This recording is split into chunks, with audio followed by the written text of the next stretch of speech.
మన ప్రభును రక్షకుడు యేసుక్రీస్తు వారి పరిశుద్ధ నామంలో సన్నిధికి కూడి వచ్చిన మీ అందరికీ నా హృదయపూర్వకమైన వందనాలు తెలియజేస్తున్నాను. అందరికీ వందనాలు. పరిశుద్ధ గ్రంథమైన బైబిల్ గ్రంథంలో నుంచి దేవుని వాక్యంలో నుండి కొన్ని మాటలు మనం ధ్యానం చేసుకుందాం. మీరందరూ కూడా దేవుని వాక్యాన్ని ఆలకించాలని ప్రభుపేట కోరుతున్నాను. చదువుదామా? లూకా సువార్త 10వ అధ్యాయము 38వ వచనాన్ని మనం చదువుతాం. అంతటా వారు ప్రయాణమై పోచుండగా ఆయన ఒక గ్రామంలో ప్రవేశించెను. మార్తా అను ఒక స్త్రీ ఆయనను తన ఇంట చేర్చుకొనెను. ఈ మాట మీరు బాగా మనసును పెట్టాలి. మార్తా అనబడిన ఒక స్త్రీ ఆయనను తన ఇంట చేర్చుకొనెను. ఎవరైతే యేసుక్రీస్తు ప్రభువారిని తన ఇంట చేర్చుకుంటారో వారి ఆ ఇల్లు కానీ ఆ పరిస్థితులు కానీ దేవుడు దీవెనకరంగా చేస్తాడు. వాక్యంలో మనం చూస్తాము, మార్తా యేసు ప్రభువారిని తన ఇంట చేర్చుకోవటం వలన ఆ ఇంటికి ఆశీర్వాదం కలిగినట్లుగా మనం చూస్తాం. నీ భక్తి ప్రయాణంలో యేసుక్రీస్తు ప్రభువారిని మీ ఇంట చేర్చుకున్న అనుభవం నువ్వు కలిగి ఉన్నావా? రక్షణ పొందావు, బాప్టిసం తీసుకున్నావు, కానీ ప్రార్థన పరిశుద్ధత అనేది నీకు లేకపోతే ప్రభు నీతో ఎలా ఉంటాడు? ప్రార్థన పరిశుద్ధత ఎక్కడ ఉంటుందో అక్కడ దేవుని ఆత్మ సంచారం ఉంటుంది. దేవుని వాక్యం ఇలా సెలవిస్తుంది, ఎవరైతే ప్రభుని వెతుకుతారో, ఎవరైతే ప్రభు సన్నిధిలో ప్రార్థిస్తారో, తనకు మొర్రపెట్టే వారికి, తనకు నిజంగా మొర్రపెట్టే వారికి ప్రభు సమీపంగా ఉంటాడు అని 145వ కీర్తన 18వ వచనంలో మనం చూస్తాం. యేసుక్రీస్తు ప్రభువారు నీతో ఉండాలి. యేసు ప్రభువారు మనతో ఉంటే మనకు ఆశీర్వాదం. యేసుక్రీస్తు ప్రభువారి యొక్క శిష్యులు సముద్రంలో పడవ మీద ప్రయాణం చేసుకుంటూ వెళ్తున్న సమయాల్లో యేసు ప్రభువారు కాస్త తలవాల్చి నిద్రిస్తున్న వేళ సముద్రంలో గొప్ప తుఫాను రేగి ఆ పరిస్థితులంతా కూడా అక్కడ గందరగోళంగా మారిన వేళ శిష్యులందరూ కూడా ఆందోళన చెందుతున్నారు. యేసు ప్రభువారు తనతో ఉన్నాడు అనే విషయాన్ని వాళ్ళు మర్చిపోయి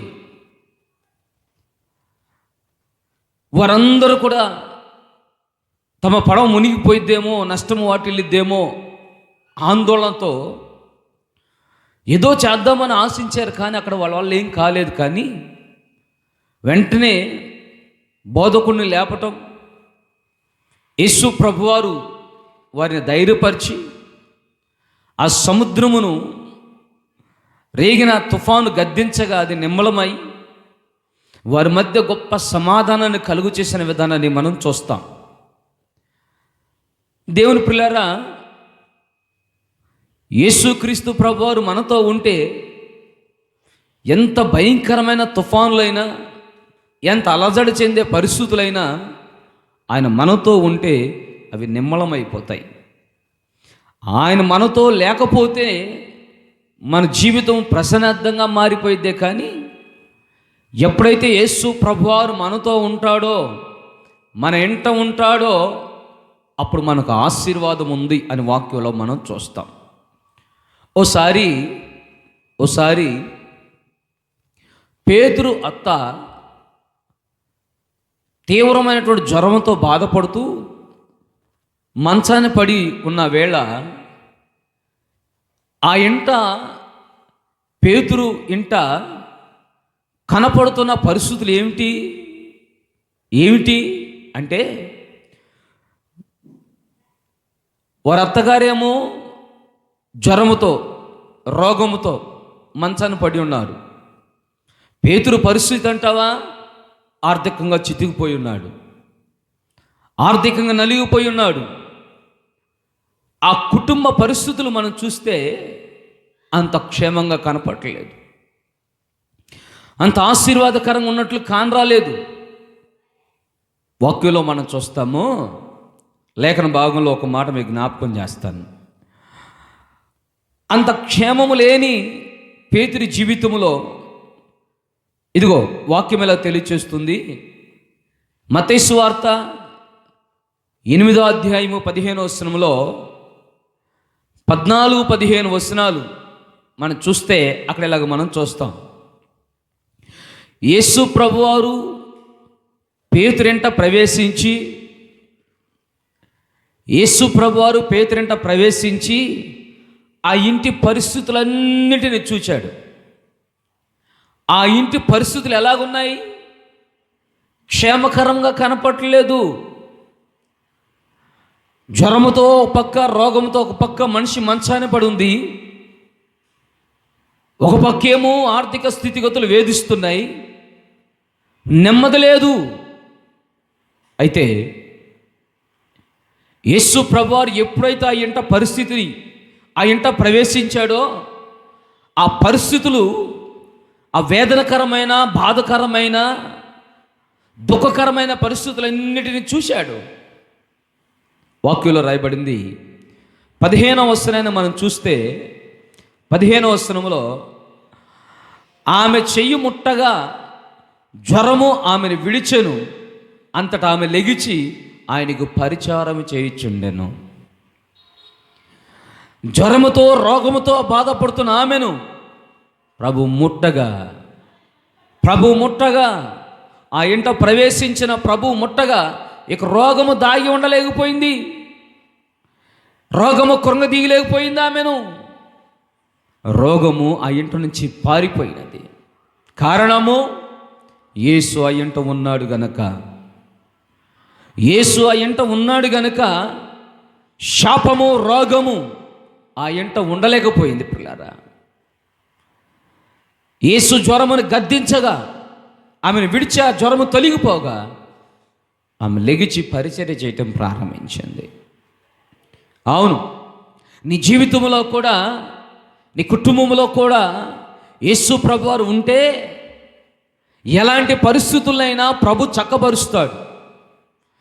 లేదు, ప్రభుతో నాకు అవసరం లేదు, నాకున్న తెలివితేటలు చాలా గొప్పవి, నేను బాగా చదువుకున్నాను, నాకు విద్యా జ్ఞానం ఉంది, భౌతికమైన జ్ఞానం చాలా పుష్కలంగా ఉంది, నాకున్న తెలివితేటలతో నేను ఏదైనా చేయగలను, ఏదైనా జయించగలను అని గనుక నీవు ఆలోచిస్తే, నీ ఆలోచనే నీ జీవితాన్ని పాడు చేసిద్ది, పతనము చేసిద్ది. దేవుడు లేకుండా, దేవుని సహాయం లేకుండా ఏ మనుష్యుడు కూడా విజయం సాధించలేడు. దేవుని కృప మన మీద ఉన్నంత కాలము మన విజయవంతులుగానే ముందు కొనసాగిపోతాం. కృప లేకపోతే క్షణమైనా మనము బ్రతకలేము. భక్తుడంటాడు, నీ కృప నాకు చాలును, నా బలహీనతల యందు నీ కృప నూతనంగా ఉదయిస్తుంది నా మీద. బలహీనతల యందు నీ కృప నన్ను బలపరుస్తుంది కనుక నీ కృప నాకు చాలు. పిల్లారా, వాక్యం వింటున్న దైవ జనాంగమ్మ, దేవుని బిడ్డలారా, ప్రభువు నీ ఎంట ఉన్నాడా? యేసు ప్రభువారు ఏ ఎంట ఉంటాడో ఆ ఇల్లు పరిమళ సువాసనగా మారుద్ది. పేతురు ఇంటిలో అప్పటి వరకు వేదనకరమైన, దుఃఖకరమైన పరిస్థితులు తాండమాడితే, ప్రభు ఆ ఇంట ప్రవేశించిన వెంటనే ఆ పరిస్థితులన్నీ చక్కబరచటం, ఆ రోగం ఆమెను విడిచిపోవటం, ఆ ఇంటికి వెలుగు రావటం, ఆ ఇంటికి ఆశీర్వాదం రావటం ఆరంభమైంది. పిల్లారా, కనుక నీ ఇంట్లో ఎవరున్నారు? యేసుకు చోటు నీ ఇంట్లో ఉన్నదా? యేసయ్యకు నీ ఇంట చోటు ఉన్నదా? ఆలోచించమని కోరుతున్నాను. నీ ఇంట ఎవరున్నారు? పాపముందా? శత్రువుకు చోటుందా? అపవిత్రకు చోటుందా? నష్టమునకును కీడునకును సింహాసనం వేసి కూర్చోబెట్టావా? యేసు లేకపోతే నీకు క్షేమము లేదు. యేసు ఉంటేనే నీకు క్షేమం. కనుక ఈ సమయమందైనా నీ హృదయం అనే ఆ ఇంటిలోనికి, నీ కుటుంబంలోనికి యేసును ఆహ్వానించమని కోరుతున్నాను. రెండో మాట చెప్తాను, బాగా ఆలకించండి. యేసు ప్రభువారు ఏ ఇంట ఉంటాడో ఆ ఇంట క్షేమము